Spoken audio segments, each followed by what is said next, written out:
नमस्कार, मैं हूं रविंद्र जैन और आप देख रहे हैं मुंबई मास टाइम्स। आइए देखते हैं आज की मुख्य खबर।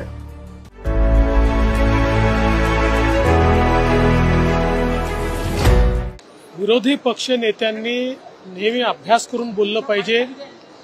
कुठेतरी काहीतरी बातमी आली की लगेच त्याच्यावर बोलायचं, माहिती न घेता महाराष्ट्राची बदनामी करायची, हे त्यांनी आता बंद केलं पाहिजे। आज अक्षरशः त्यांना तोंडावर पडावं लागलं, कारण जी कंपनी बाहेर गेली त्यांनी सांगितलं त्या कंपनीने खुलासा केलाय की आम्ही कुठेही बाहेर गेलो ना, गुजरातमध्ये आमचा एक्झिस्टिंग प्लांट आहे आणि महाराष्ट्रात ज्या कमिटमेंट केलेल्या आहेत त्या तर आम्ही पूर्ण करतोच आहेत, पण ऍडिशनल देखील गुंतवणूक आम्ही महाराष्ट्रात करतो आहोत, हे रिन्यू कंपनीने स्वतः या ठिकाणी सांगितलेलं आहे। माझी जे आपले पत्रकार आहेत त्यांना देखील विनंती आहे की अशा प्रकारची एखादी बातमी करताना किमान त्या कंपनीला तरी विचारलं पाहिजे, नाहीतर सरकारचं तरी मत घेतलं पाहिजे।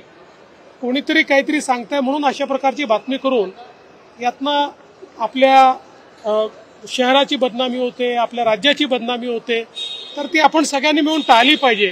मला असं वाटतं यातनं विरोधी पक्षनेते काहीतरी बोध घेतील। मोदींचा दौरा आहे, वर्धेला मोदी येत आहेत, प्रचाराची ही सुरुवात म्हणायची का मोदींचा दौरा? मोदीजी यापूर्वी देखील आलेले आहेत, प्रचाराची सुरुवात असं मी म्हणणार नाही, पण मला असं वाटतं की विश्वकर्मा ही अतिशय सुंदर योजना मायक्रो ओबीसी करता, शिल्पीं करता ही माननीय मोदीजींनी तयार केली आणि त्याचे आज अनेक लाभार्थी आहेत।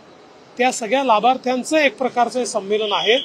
यासोबत वेगवेगळे विषय या दरम्यान घेतलेले आहेत, त्यामुळे मला असं वाटतं की यानंतर देखील अनेक मोदीजींचे दौरे आपल्याला महाराष्ट्रात पाहायला मिळतील। विपक्ष आरोप लगा रहा है कि लाडली बहन का योजना का जो पैसा है वो पीडब्ल्यूडी कॉन्ट्रैक्टर, आंगनवाड़ी और नर्स लोग को कहाँ से देंगे?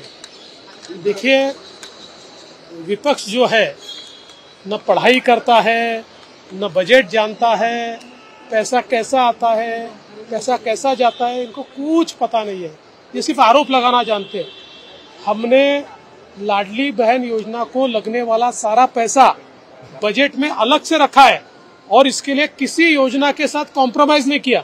जो राज्य की चलने वाली सारी योजना है वो भी चल रही है और लाडली बहन योजना भी चल रही है। अजितदादांनी कुठेही तक्रार केली तरी आम्हाला काही फरक पडणार नाही, मी हिंदुत्वासाठी कटिबद्ध आहे असं नितेश राणे म्हणाले। अजितदादांनी भाजप नेतृत्वाकडे तक्रार केली। मला असं वाटतं की अजितदादांनी कोणाकडे तक्रार केली आहे मलाही माहिती नाही, किंवा अशी तक्रार झाली आहे की हेही मला माहित नाही, पण नितेश राणे हे हिंदुत्वाकरता काम करतात, ते हिंदुत्ववादी आहेत, ते अतिशय तडफेनं हिंदुत्वाचे विषय मांडतात।